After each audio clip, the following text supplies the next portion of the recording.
Hello, in front of me I've got XIAOMI Redmi A1.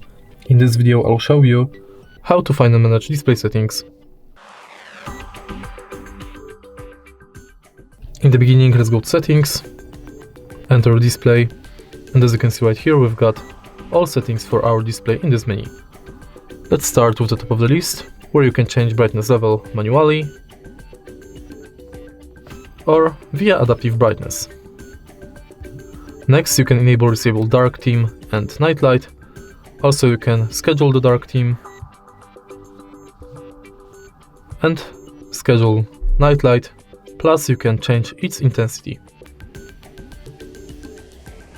Next, you can change screen timeout between 15 seconds and 30 minutes, enable or disable auto rotate screen, change font size, display size,